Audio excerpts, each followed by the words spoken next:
Welcome into the DNVR Rockies podcast, brought to you by Strava Craft Coffee. Remember to use your promo code DNVR25. You'll get 25% off your entire purchase of that CBD-infused, deliciously rich, and potentially life-altering Strava Craft Coffee. I'm your host, Drew Creasman. I'm the managing editor of DNVR Rockies. With me, as always, is beat writer Patrick Lyons. And joining us, as has become our weekly custom, is the voice of the Colorado Rockies on AT&T Sportsnet, and the host of the Drew Goodman podcast, and the driver, I believe, of this here vehicle he's coming to us live from. Appreciate you taking the time, everybody. It's Drew Goodman.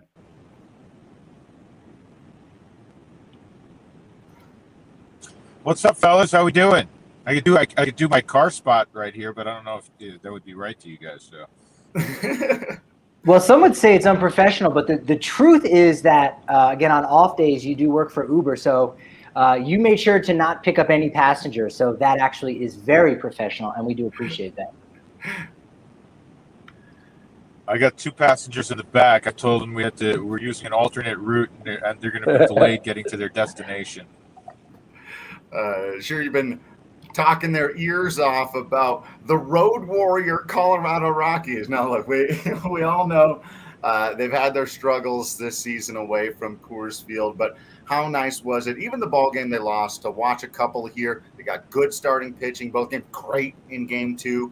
Story's hitting some home runs, Rogers hitting some home runs. Just seeing some nice baseball the last couple of days away from Coors. Yeah, I mean, it's somewhat a continuation. I know they didn't swing the bats very well in the 2-1 game, which is kind of a continuing theme. First game on the road, they've scored a whopping 7 runs in 7 games, and they're 1-6. But they played very well. Yesterday began with Germán Márquez obviously pitching, exceptionally well. I mean, he had no-hit stuff, and you could tell very early on he had no-hit stuff. But it's a continuation for me of how they've played at home. They've played good, solid baseball at home. They've been able to swing the bats at home, certainly better. The pitching has been better all year at home by leaps and bounds and out on the road. And they've been sound defensively for the most part. So to me, it was a continuation, and it was great to see them, get that split and play really well, in all facets of the game yesterday. Yeah, 5 runs on the road against a surging Mariners team is almost a tacos worthy performance out on the road, because it's they've struggled to get runs, and they did get a run on Tuesday, but they looked okay. Again, they were in the ball game, so even if the offense isn't surging forward and scoring 5, 6, 7 on the road like they would at home, they were in that ball game. It was tied. Kroner came in there and had that big home run. It was just really competitive, and it was nice to see Márquez dominate the way he did to kind of come away with a split against Seattle. He's so unusual in that he number one has the he has unusual stuff. We know that, and he's battled at times this year fastball command.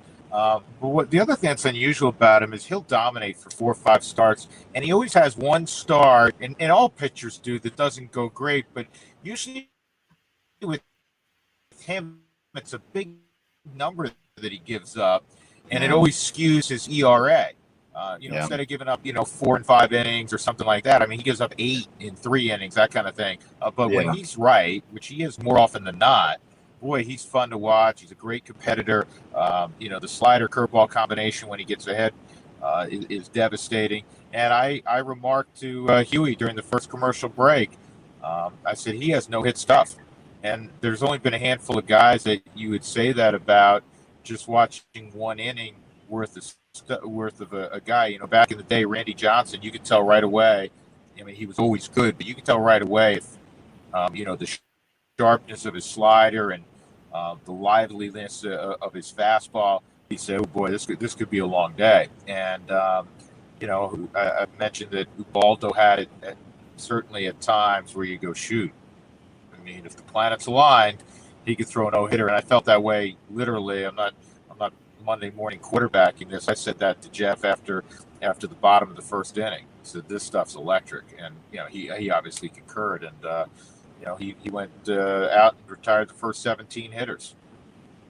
Yeah, those are probably the 2 most dominant guys. We kind of touched on that yesterday in the post game, guys who have that kind of dominant stuff where, they can just lock it down for 8 straight innings. And on the Drew Goodman podcast this morning, I went and listened to a great episode with Mark Stout, and you kind of touched on that idea of, him and Ubaldo kind of, being almost cut from the same cloth. Has there been any other pitchers that, again, it's probably not to the same extent as Marquez and Ubaldo, but is John Gray, has he had those games where you think maybe today's the day for him? Jeff Francis and Aaron Cook during those days, who's maybe third on the leaderboard of, man, this guy looks really good today. Hold on to your hats. This could be a deep no hitter. Maybe Freeland even, which we did see his rookie season in 2017 against the White Sox. Yeah, I think it's a really fair question, and it's an intriguing one to dive into. I don't know if I would include certainly Francis or Cook in that grouping.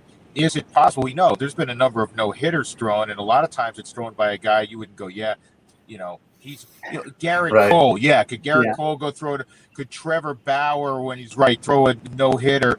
I mean, there are guys that you think of that, these guys should, when things are right, flirt with the no-hitter on occasion. Jeff Francis, I mean, he would have dominant outings, but it's not dominant stuff.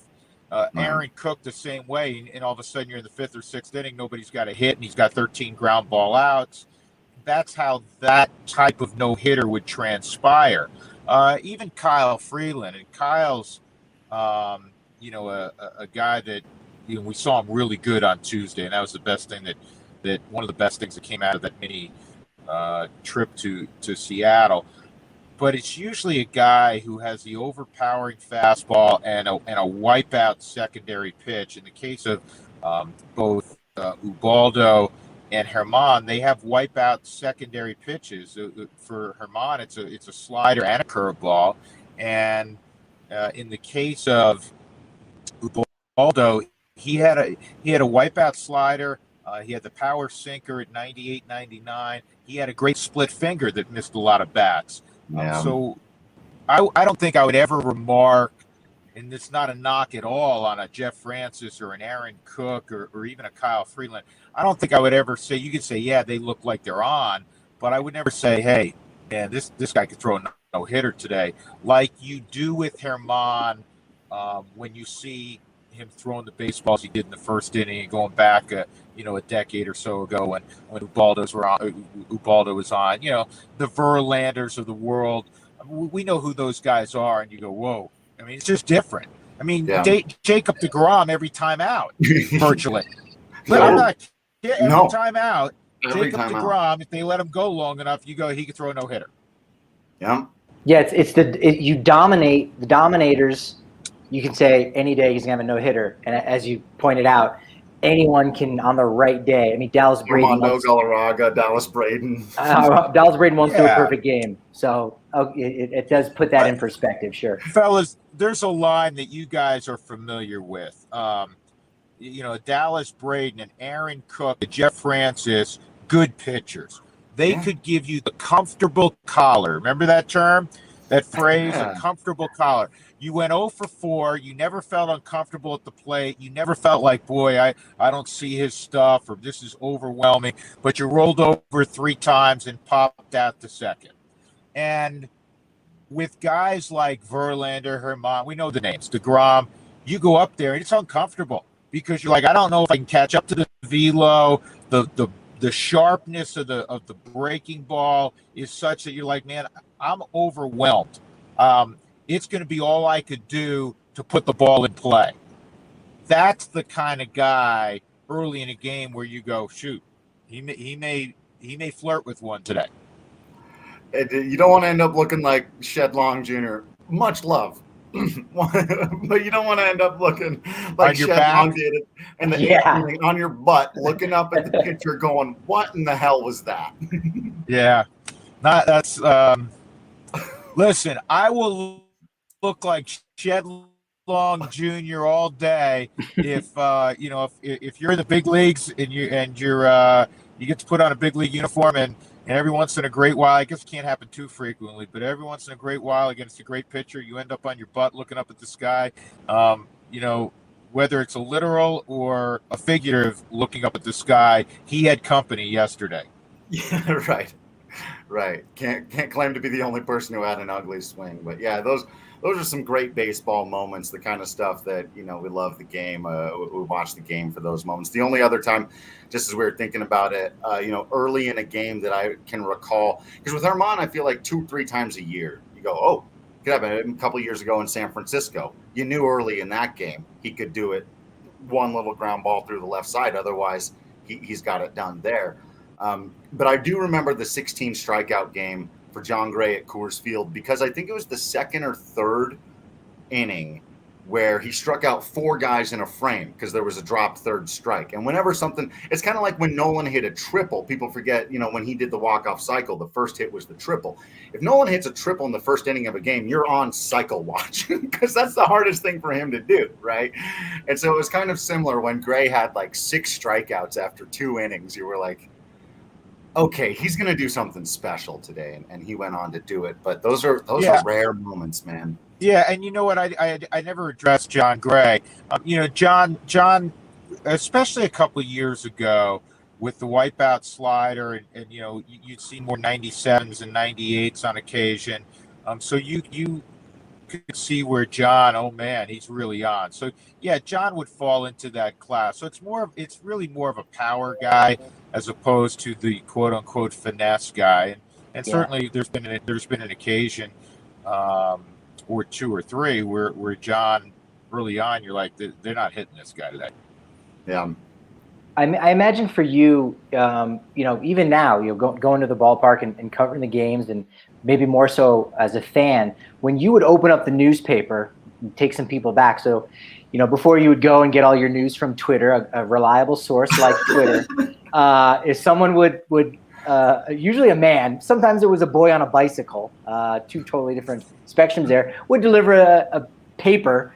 And you open up, it had all news of everything that happened 24 hours or 36 hours ago, believe it or not. And yeah, anyway, I would open up the newspaper, and every day I would look to see who the starting pitcher was. And that was what usually compelled me to go to a ball game, right? If Philadelphia for me was so close to where I lived in New Jersey, that if, the Diamondbacks were playing the Phillies, I know who's on the Diamondbacks. All right, they got some good ball players having a good season.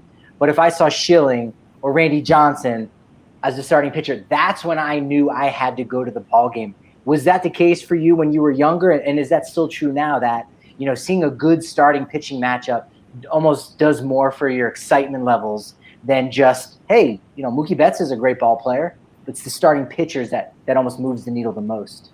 I'm with you, Patrick, because you're going to see a lot more of the starting pitcher than you are, a Mike Trout, when on the occasion he comes to town, or a Mookie Betts, even though, you see the Dodgers more. But if you're looking at it just from that ball game, Mookie Betts is going to get 4 or 5 at bats. Hopefully it's 4, because that means the Rockies have pitched well.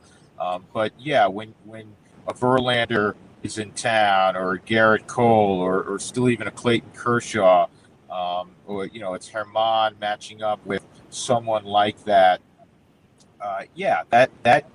Earlier this year when Jacob deGrom was in town, are you kidding me? There's a buzz.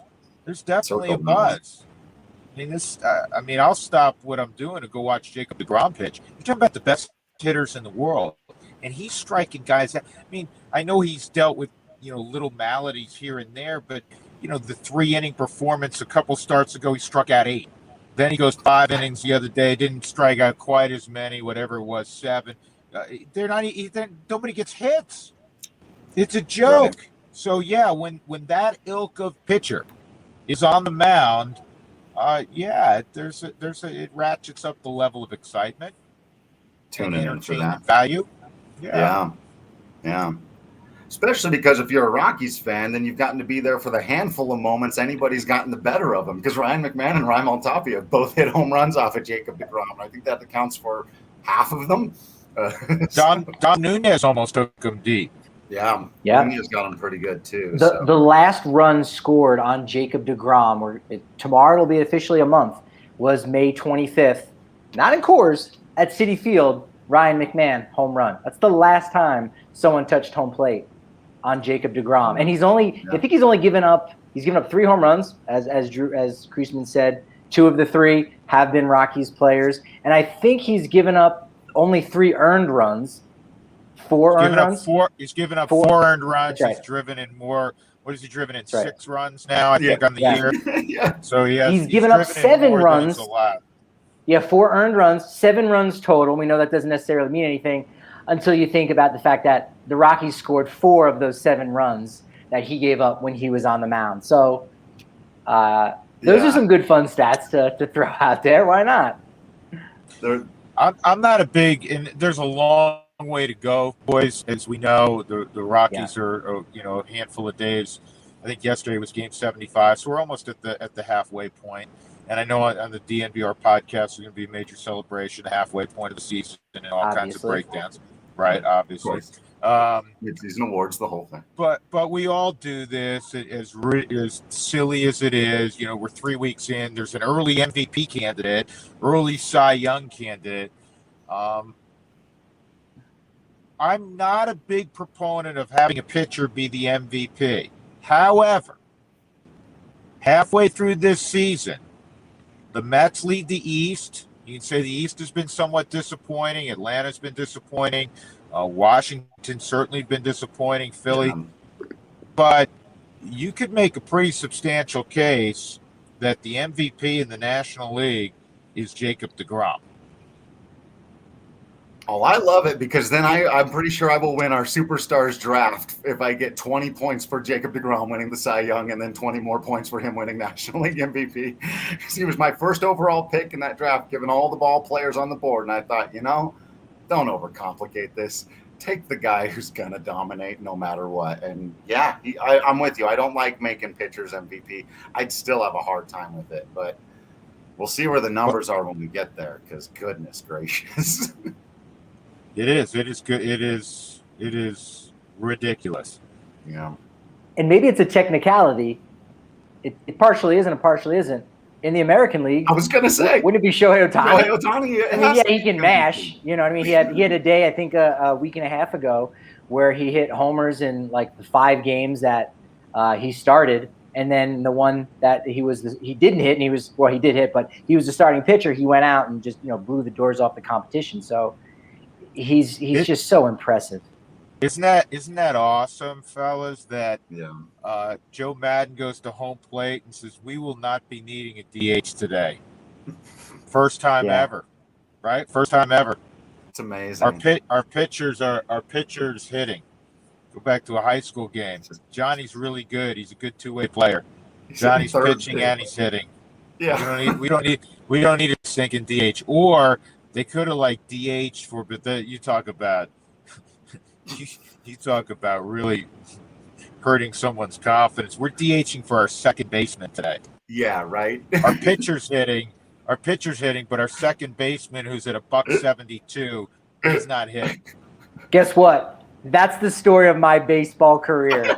When second base got DH'd for because we had a couple good hitting pitchers. So it goes to show you why I didn't really get past junior college baseball.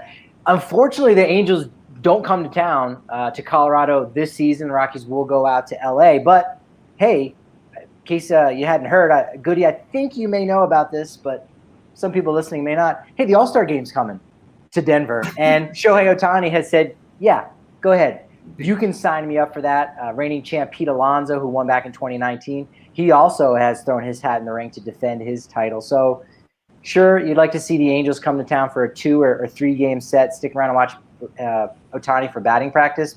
You're going to still get to see him in Coors Field, mashing the ball up at the party deck. You know what I'd like to see them do? They get loose typically underneath in the batting cages in the for the home run derby. Why not have those guys get loose on the field with an aluminum bat before the competition actually begins? Now we're talking. I'm all in. I'll tell you what, that would put a huge smile on my face. My smile, by the way, is brought to you by our friends over at Green Mountain Dental Group. You got to check them out. Just 15 minutes outside of downtown Denver, located in Lakewood. They're the best damn family-owned dentist in the Denver metro area. They love their sports. They love taking care of you like family, treating you well, talking to you about everything that's going on in the world of Colorado sports. And they'll hook you up with a free Sonicare toothbrush when you schedule your cleaning, x-ray, and exam today. So do go to greenmountaindentalgroup.com. Check them out. Schedule that cleaning, x-ray, and exam. It'll put a big old smile on your face, and your smile will be a lot better. Also putting a big old smile on my face is making some money over at DraftKings Sportsbook. We've been hitting on a lot of bets lately. Hopefully you're subscribed to the YouTube channel, that you're always joining us here for the lives, because sometimes, the podcast may not always get out in time for you to place all those bets. You got to be here on the live shows. You got to know when we're telling you, hey, take Trevor Story to hit a home run. I unfortunately don't think you get double when he hits two of them. Sorry about that. But if you just got one of them, you made a nice little bit there. Over-unders on strikeouts, runs scored, who's going to win the ball game, all kinds of fun stuff like that. Of course, you can still be placing bets over in the NHL and the NBA. Even if you don't know the NBA that well right now, you just risk $1 and you can win 100 with the new promo code. And again, they've got promos going all the time for you. So check them out. Download the top-rated DraftKings Sportsbook app now. Use promo code DNVR when you sign up to get $1. Turn it into $100 in free credits just by betting on the basketball team of your choice to win their next game. If they do, you claim that $100 in free credits. It's as simple as that. If they don't, you're only out $1. That's promo code DNVR for a limited time only at DraftKings Sportsbook. Must be 21 or older. Colorado only. New customers only. Wager paid out in site credits. Restrictions apply. See DraftKings.com/sportsbook for details. If you have a gambling problem, call 1-800-522-4700. I think with metal bats, Goody, Trevor Story, certainly Pete Alonso, might even be able to hit one into the South Platte River. I think there's a decent chance. At which point they would then have to rename the river, of course, but that would be fun to see. I think your first two candidates, or your first two guys that have jumped on board, if baseball fans voted, say, who do you want to see? Ohtani would be one, and probably Pete Alonso would be 1A, or they'd certainly be two of the. Yeah. Well, one of the things, looks like you may have froze out a little bit there. Okay, well, we got you back. So, speaking of guys who hit home runs, though, this is our other big topic of the day. And Patrick put me onto the fact that you were interested in this when I was tweeting about it last week. This era of guys who hit a whole lot of home runs, but also strike out a whole lot, aren't providing much value otherwise, versus the rarer and rarer player like the Raimel Tapias. We just saw another one with Seattle and JP Crawford. These guys who put the ball in play all the time and have high batting averages, but don't hit a ton of home runs and aren't valued as highly. And I think it's a really strange ongoing debate about where value comes from and how we use these kind of one-size-fits-all statistics to try to talk about players who are basically walking up to the plate trying to do two very, very different things.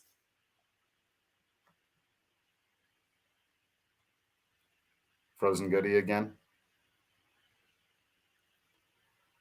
I think we get, dipped out. Yeah, player evaluation has long been a very complex issue, and I don't necessarily know that fans have the ability to do that. I mean, again, we only have so many resources, right? Front offices with analytics departments where they've got 25 to 35, 40 members and Ivy League educations. They're inventing things. There are things that are behind a wall, not even a paywall. Right. I wish we could pay to access and see all of the things that are going on behind the scenes. And we have no idea. That's why for so long it was, batting average, home runs, RBI. That'll tell me if you had a good season or not. And then we said, well, what about, per game averages? Let's look at that. And say, well, this guy only played, in half the game. So let's double that number. Not realizing that maybe his manager platooned the player and did incredibly well against left-handed pitching, but not right-handed pitching. So you can't necessarily extrapolate that or interpolate that in any way. So we only have so many things do that. So really, it becomes a conversation about what is most valued, and how something could be valued in a different setting, in a different situation and stuff. And so it's not, you shouldn't just be looking at wins above replacement, because I've said it before, there's the possibility that at some point in the future there's going to be a new metric that does a better job of figuring out wins above replacement or something different. And we go back and look, particularly with this franchise, with this organization, we've seen so many different players who've had a great season and then their WAR is like lackluster, and you go, wait, what? Dante Bichette, obviously. Or you have guys that, in other places that their WAR's off the charts, and you go like, oh, it doesn't seem like, they did that much. They're a very good ball player, and so we need to just have a conversation rather than just look at one statistic, which is, I think, what you're saying, and say, hey, open shut case, done. This guy's better than this guy.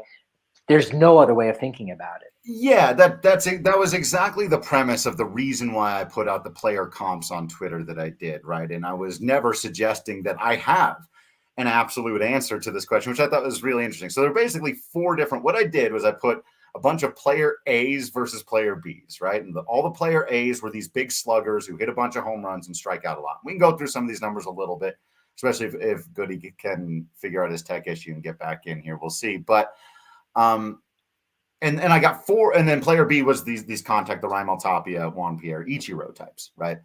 And I just kind of presented these statistics, and there were basically four different responses that I got. People who took player A, fair enough. People who took player B, totally fair. People who thought the exercise was odd to begin with because all of the players were so different, which is what we just discussed, which is part of the premise, right? OPS plus and WRC plus and WAR and all of these things that are exceptional tools are designed to do precisely this. The claim is that they account for differences in position, where you hit in the lineup, how good your team is, how offensive or defensive your ballpark is. Right? All of these things are supposed to be accounted for in these one-size-fits-all statistics. And what I was trying to point out with these particular player comps is that there are missing pieces.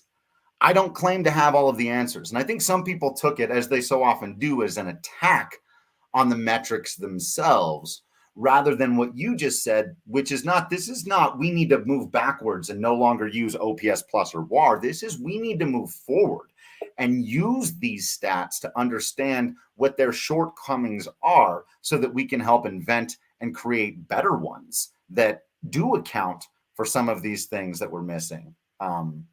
So, why some people's response to the question at all, though, was to say it is absolutely the slugging players because of what OPS plus tells me. And there is no conversation or debate about it, contrary to what you just said, Patrick, which is that this needs to be an ongoing conversation, is also an interesting point. Like, what is it that's gotten into because it's not just fans that seem to believe this. Very clearly GMs, and Goody, good to see you back in there, have gone the way of Joey Gallo was one of the players that I threw out there in the stat set, right? So to just give you the numbers this year, Joey Gallo is hitting 221, but he's on basing 384 because he walks a ton, slugging 416. He's hit 33 home runs, but he's striking out 31.2% of the time.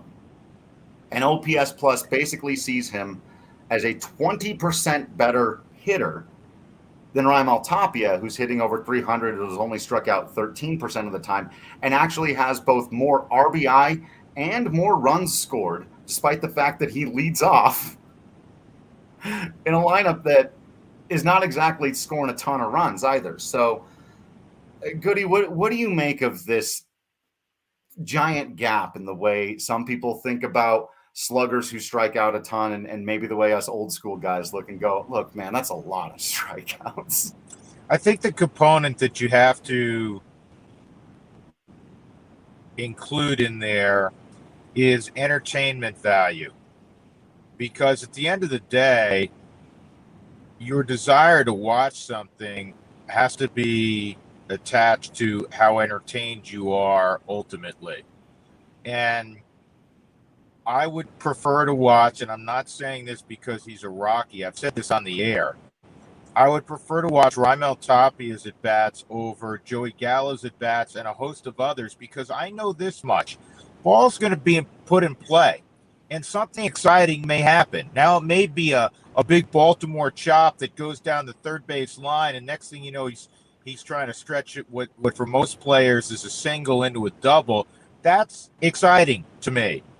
I've seen enough guys who have prodigious power and hit a home run every 10 days, make a right turn and head back to the dugout. Big swing and a miss. Gallo strikes out. Big swing and a miss. This guy strikes out. Big swing and a miss. Gary Sanchez goes down. Yeah, on the occasion they run into one, it goes really far, and the metrics from a WAR standpoint, depending on if it's Baseball Reference or Fangraphs, WRC Plus, are heavily skewed to on-base percentage and slugging percentage. But I also think there has to be a value placed on, just how you go about playing the game. And I think it can be winning baseball. And I think it gets overlooked at times. I think you can win, maybe not the way the 85 Cardinals won, but a component of that can still be productive baseball and certainly more exciting baseball than 14 strikeouts a night and somebody hit a 3-run homer. Yeah, I almost think that and kind of wonder if the system is somewhat broken, or rather that players like Joey Gallo almost have gamed the system almost unintentionally, but maybe this is kind of how it all ties in with, again, just swinging for the fences and hey, if I'll take my walk if you give me one.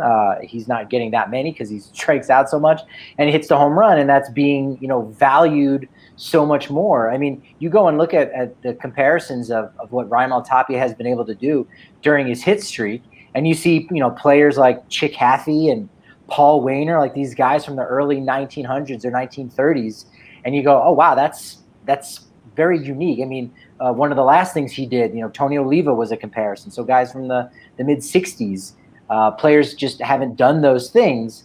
It's more the power that we can look at and say, hey, that's got so much value. But hitting singles and having doubles be your power, it's a rarity, and it I guess historically has been almost commonplace, and now it isn't commonplace. It's more common to strike out and hit the home run versus just put the ball in play and create some action. Well, the old move 'em, a guy moves a guy, or yesterday in the game, I can't remember the duo.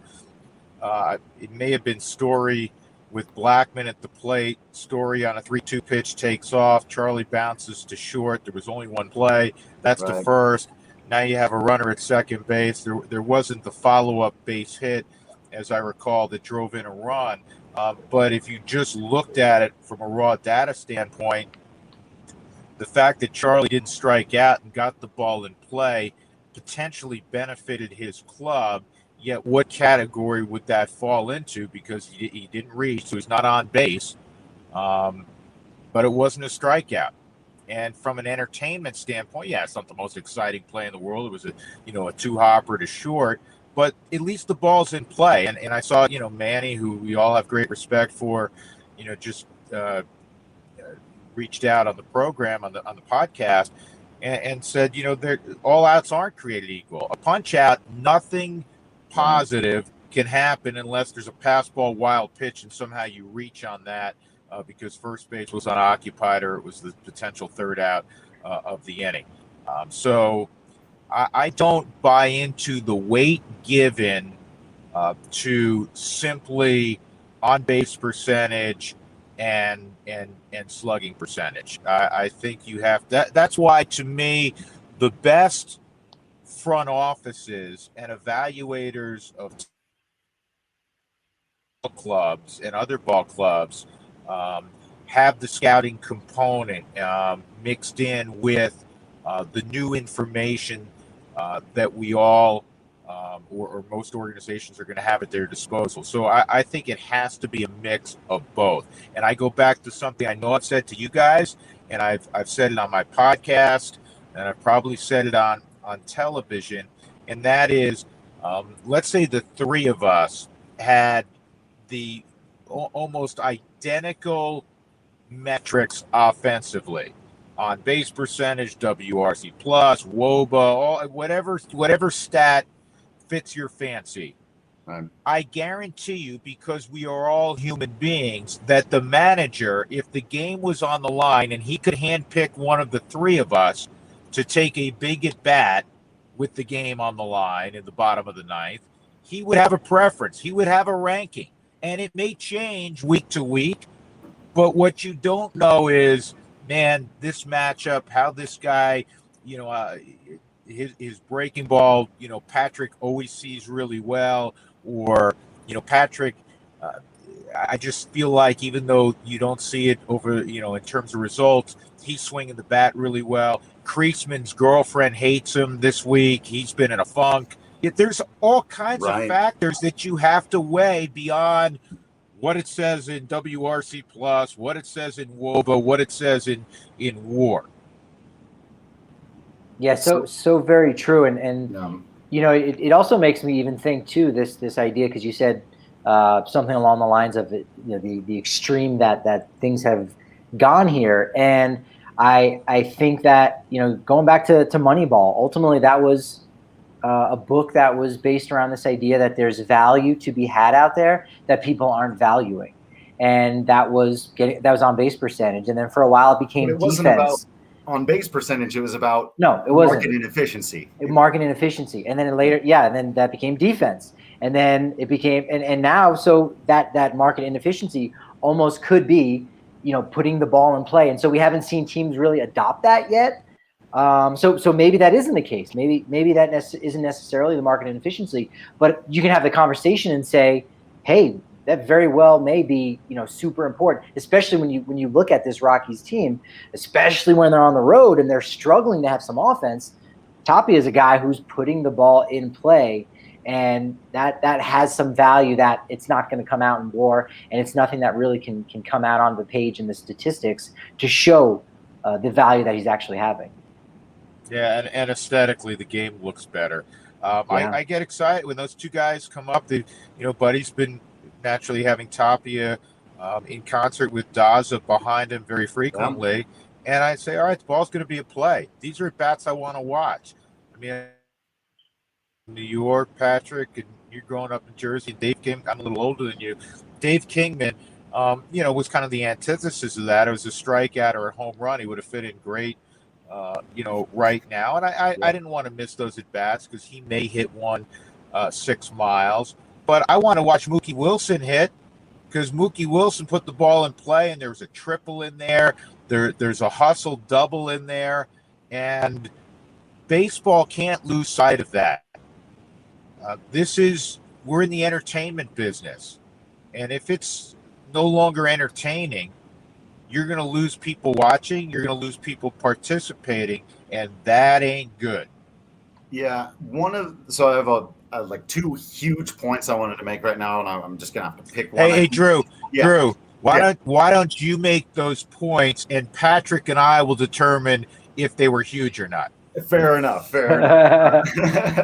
So one of them being about what we're talking about here, the situationalness of it. I think that plays into the entertainment value as well. And I've talked about this with a stat that I think has just gotten a bad rap these days, and that's RBI. And you guys have made a big point on the broadcast of how Raimel Tapia is doing in RBI in terms of leadoff men, but also just in terms, like I said earlier, he's got 36 on the year to Joey Gallo's 33. Now, that's not a lot more, but remember, Gallo's a middle-of-the-order power bat who's hit all these yonkers, and Raimel Tapia is a leadoff slap singles hitter.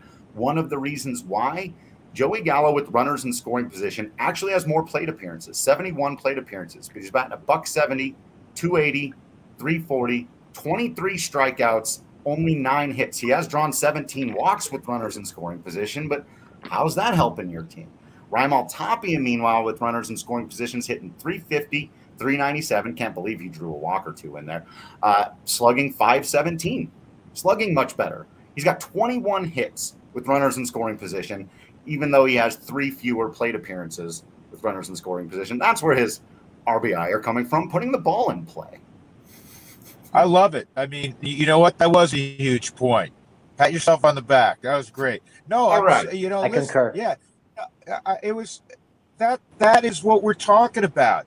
So just because really smart guys have come up with mathematical equations that, quite frankly, a lot of us may not understand, and say we put a plus next to it, so it's ballpark adjusted, and now we say it's WAR, wins above replacement.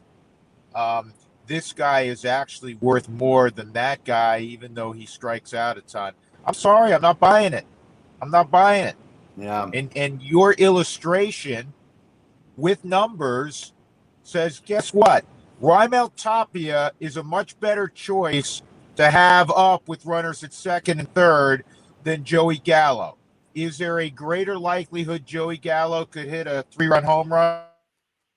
It's still going to be highly unusual that would occur, but there's a much greater likelihood Raimel Tapia puts the ball in play and you score a run, as opposed to with, we're not picking on Joey Gallo, but Joey Gallo, who represents a lot of middle of the order guys. Yeah. It's funny, they're the same age too, and I also even be curious with runners in scoring position if Tapia comes up more with 2 outs, because as you said, Gallo bats in the middle of the order. Tapia bats leadoff, which also means he's almost batting 10th. He's batting after the pitcher or the first guy that comes off the bench. I lost you, Patrick. Oh, we were doing 2 outs and runners in scoring position.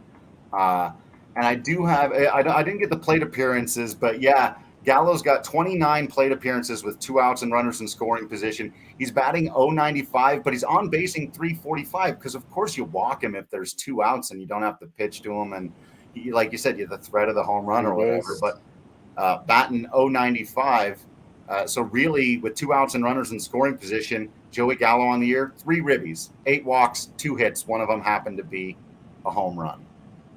I don't have Tapia's plate appearances, but Tapia with 2 outs and runners in scoring position has 17 hits. He's batting .436, on basing .500, slugging .564. He's got 19 ribbies on the season with 2 outs and runners in scoring position.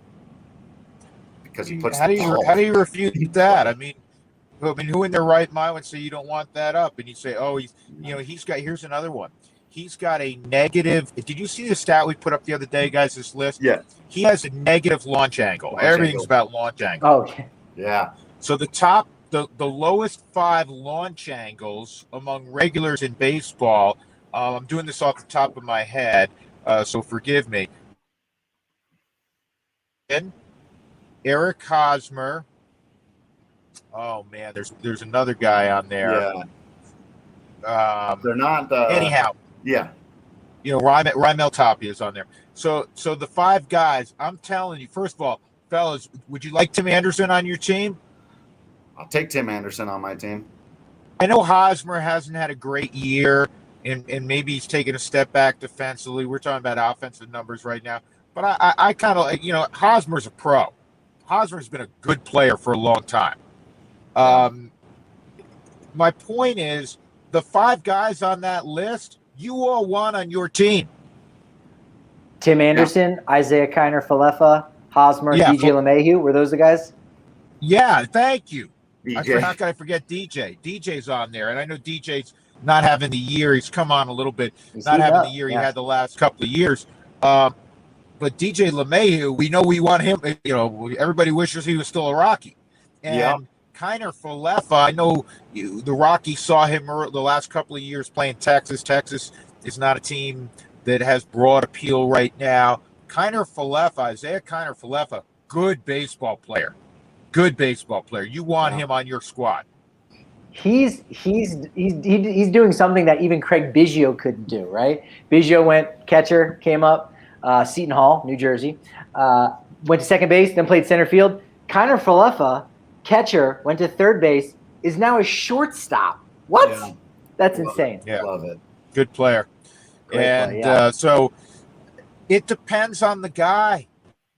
Yeah. Yeah. I've railed against launch angle when you look at swings. And I like to, look at the mechanics of a swing because I love the game. As you guys know, I coach, and you look at a lot of the great swings, the guys who hit home runs, they're staying through the baseball, transferring weight. It's not this drop the back shoulder, getting a bad spine angle position, and they're working uphill. That is such a misnomer. They're able to catch the ball out front, and the ball naturally, then they're going to backspin. They have back speed and so forth, and that's why you see certain guys who we classify with prodigious power. It's not a drop of the back shoulder, which unfortunately, at the amateur level, you're seeing young kids think, "Oh yeah, that's how I have to swing the bat." I want to give you one last big data set that it was a player comp I threw out in an incomplete way, but I feel like it makes the point almost completely with these two guys. And I picked them because they're two of my favorite players from my era growing up watching baseball. And I'm going to tell you who they are right away so people don't have to guess the statistics. Everybody knows Rogers Hornsby. Go ahead. Who's the other one? Lloyd Wainer. Everyone knew JP was coming. You knew this was going to be a part of the conversation. So we've arrived at the Juan Pierre hour of the DNVR Rockies podcast.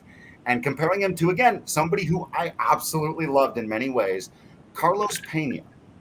They played almost the exact same era. Carlos Pena played from 2001 to 2014. Juan Pierre played from 2000 to 2013. So Pierre was 1 year ahead. That's it. But in that time, Carlos Pena played in 1,493 games. Juan Pierre played in 1,994. It's about 400 more.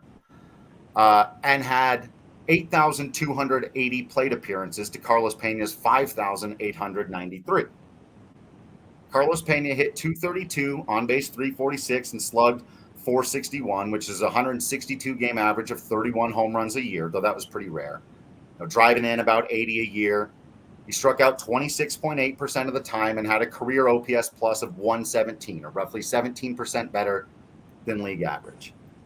Juan Pierre hit 295, on base 343, but only slugged 361, only hit about one home run a year. Wasn't driving in anybody, but stole 50 bases a year.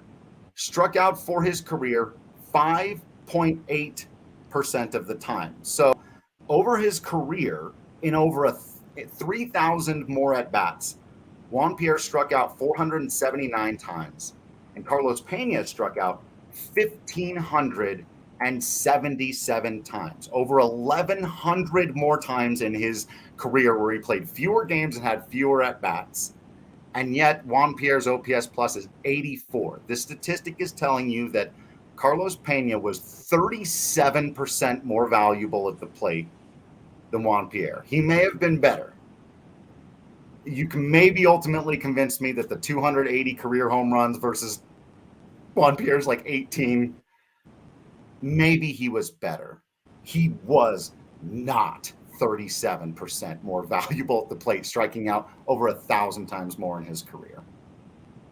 Well, Pat, tell me, I missed a lot. What was Juan Pierre's? What was his number? Total strikeouts, 5.8% for his career. I know, but what was the 84? Pena was 117. 84. Yeah, he was an 84 OPS plus. I'm sorry, man, I ain't buying it. I used to get on this soapbox when we'd see Juan Pierre about how underrated he was, his ability to steal bags. Everybody, sometimes I'm going to take another tact here. We go to the scouting side and leave the metric side for a moment. People would say, scouts, not all of them, they'd say, well, Juan Pierre, he can't throw, which he couldn't, right? Right. However, how many times does Willie Mays get off the bus? That would be my counter argument frequently. We're expecting Willie Mays to get off the bus.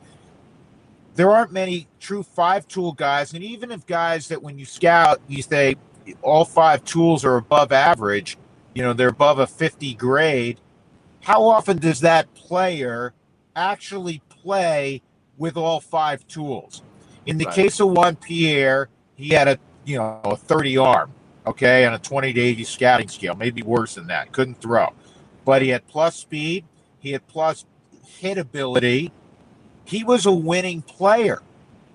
And to tell me that he was below league average, that you're better off with a 4A player than Juan Pierre in his career, to me, that's where that stat doesn't make sense. I'm sorry. Especially when you have a guy who, played parts of 14 seasons, was a winning ball player. He made a lot of money during his career. So there are teams out there that obviously valued it, even though the metrics that we have publicly. Again, there are statistics that exist elsewhere that are behind the paywall, if you will, for these major league teams in their large analytics department. But very clearly, they know some things that we don't, and the proof is in the pudding with Pierre's 14 seasons as a big leaguer. Yeah, one of my all-time favorite guys. Also, one of my all-time favorite guys. I'm going to get him on the podcast coming up. Love it. I love JP. He's got a great story, and he's a quick little story that I'll tell eventually about Juan Pierre when we have him on. He may be Todd Helton's favorite teammate of all time. Todd had a lot of teammates. Loved Juan Pierre. Lot of teammates. Loved his work ethic. So yeah. We got to wrap up, but I will have to ask you next time, what are some of your favorite interviews? Because I loved Mark Stout's response on that, on the podcast that dropped today, the Drew Goodman podcast, and your mutual love, Rock and Roll Boys, who now have a mutual love for country music. That was interesting hearing that part of the conversation as well today.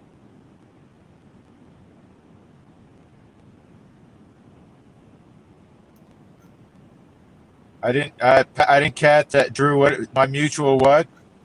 Oh, mutual. You Rock and Roll Boys who have a mutual love and a mutual affection for country music. That took me by surprise a little bit. Yeah, and you want to know what? Going way back, as you heard on the podcast, I would be the last guy you go country music. But we had a good. I'll leave it. I'll tease it as you just did.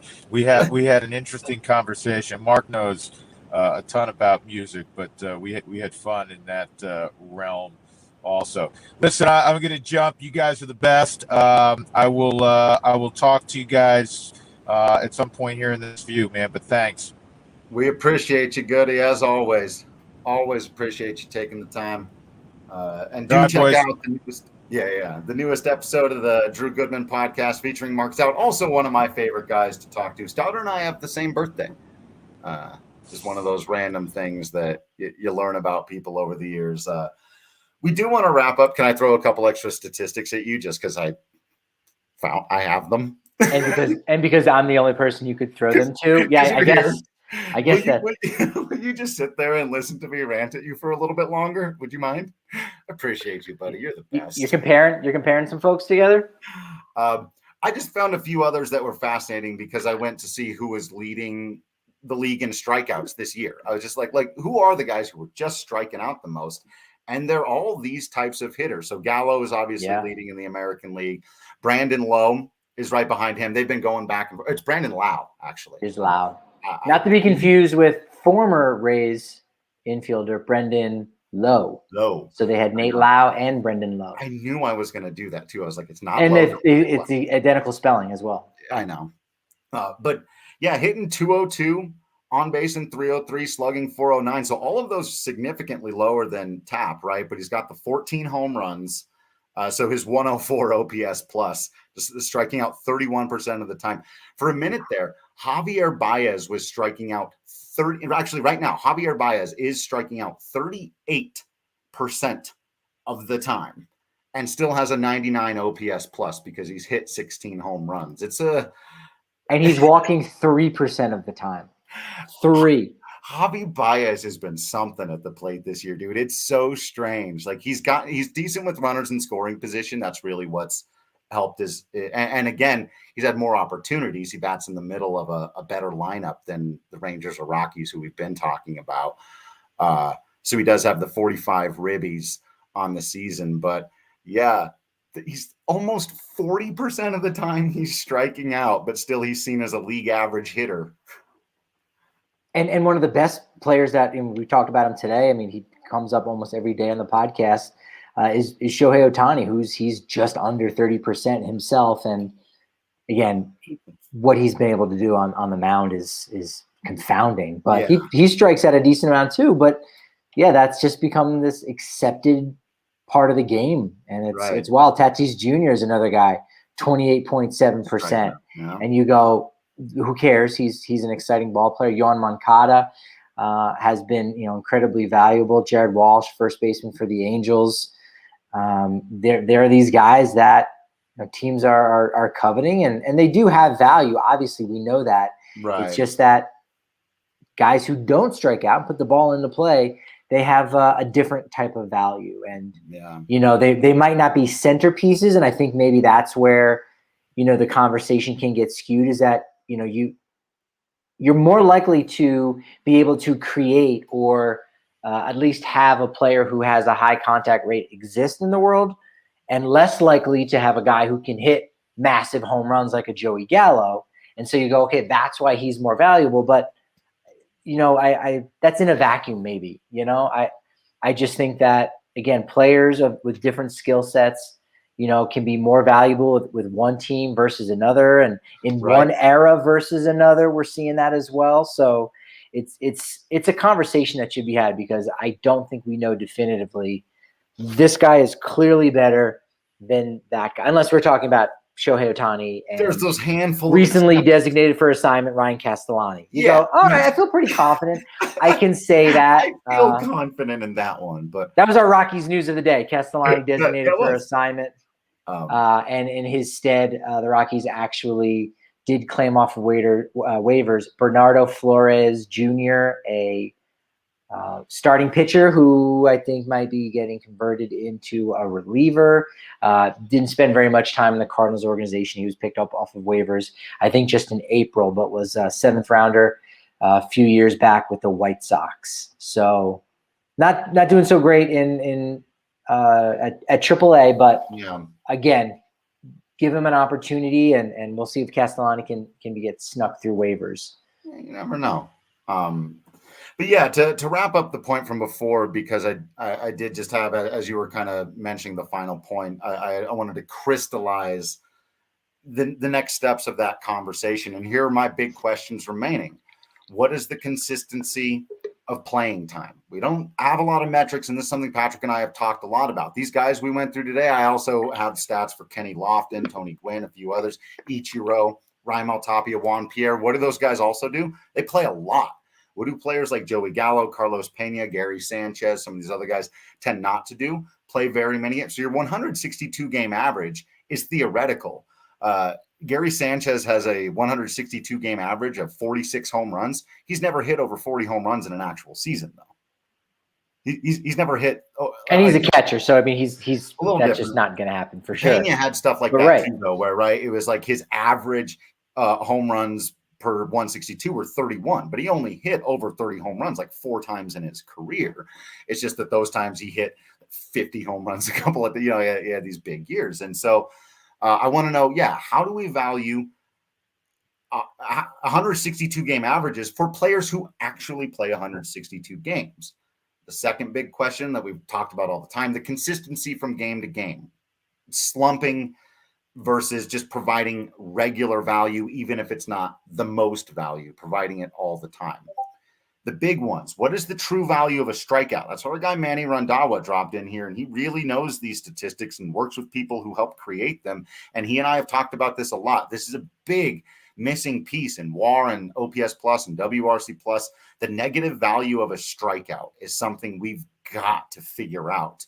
And then on the flip side of that, what is the positive value of a ball in play? I understand why we don't give individual players credit for like creating errors or a lot of things that are outside their control, right? Things like BABIP and all of these statistics are trying to isolate what is inside of a player's control. But as we were just talking about, if you strike out, there's a 0% chance that an error happens. And if you put the ball in play, there's a 5% chance, whatever it is. And we need to figure that out, or that you move the runner over, or that you move the runner in. All of these things that we can talk about, the value of a ball in play. Mark, that's the one area. That's right. There's one time where it's actually better to strike out than to put the ball in play, because sometimes a strikeout is better than a double play. So you've got to factor that kind of stuff in there too.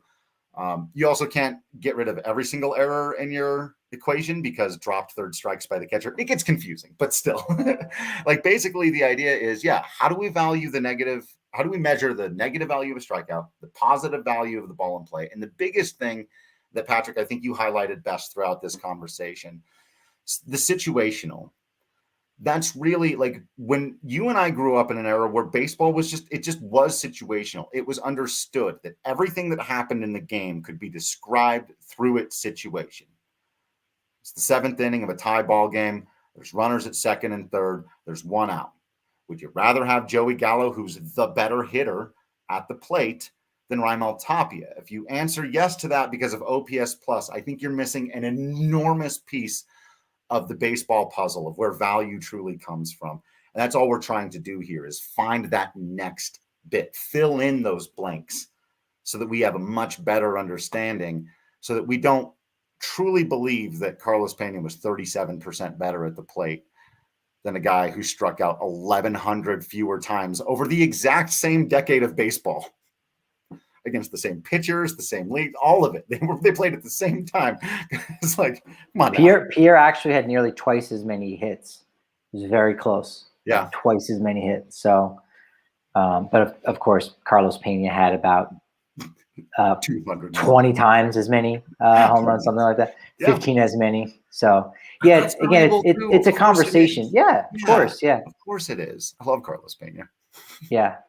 Yeah, it's an exciting time in baseball. It can be too exciting for some people and maybe overwhelming to try to balance these things, because I'm for one, I can throw my hat in the ring and say I don't know. I don't necessarily have all the answers. I want to try to find. I want to get as many different viewpoints as possible. But I don't know that we have definitive answers on some things. But we can say, I would rather have Shohei Ohtani than Ryan Castellani. And it's not because they rhyme, but yeah. One other thing I did find through this process, and I think we've kind of talked about before, Kenny Lofton needs to be in the Hall of Fame. Correct. That's egregious. But again, career OPS plus 107. He was basically, when people say Raimel Tapia can't keep doing this, if he does, if Raimel Tapia just keeps doing what he's been as a starter, he's Kenny Lofton minus the phenomenal defense. But again, we're just talking at the plate. He's not stealing as many bases either, but that's and postseason play, again, unfortunately. None of those things inside of his control, but right from a basic stat line, that's what he's going for. And I think that was the one last thing that I wanted to talk about, because I see people saying, well, Tapia's got to hit the ball in the air more. He's got to do these other things. He's got to play more like these other guys, like Gallo and Sanchez and Pena and whatnot. And I see these other players and I go, why can't he play like Lofton, like Ichiro, like Juan Pierre? The Hall of Fame version of it was Tony Gwynn, and those are fewer and farther between. But like you said, if Tapia is not going to hit 15 to 20 home runs a year, and he's not, then why try to be that guy instead of trying to be this guy? That's an interesting question. How do you make the ball player better? By having him succeed in his avenue, bringing what he brings. And then, as you said, because the answer to this question is you need all these guys on your team. What you need is Raimel Tapia batting right in front of Joey Gallo. Yeah. Right. Yeah. You can't, force a player to change his style. It is what it is. The player can possibly go to another team where that style maybe fits better. Right. Of course, but a style is a style, and success is success. But of course, there are tiers in that, and again, that's also part of the conversation. So it's fun. Yeah. It's fun talking baseball. Dude, always love it. On and off day, getting into some really good stuff. So it's fun talking uniforms too. I know. I'm gonna say, maybe not. Maybe it's not a fun conversation. Oh man, black. How do you? We'll talk about that more later, I think. Absolutely. Great stuff. Great stuff today. Really appreciated Goody's time and insight on that conversation. And all of you, make sure that you're joining us on the YouTube as well for the live chats. You don't want to miss them. Hit that bell icon, subscribe, all that good stuff. Lets you know when we're going live.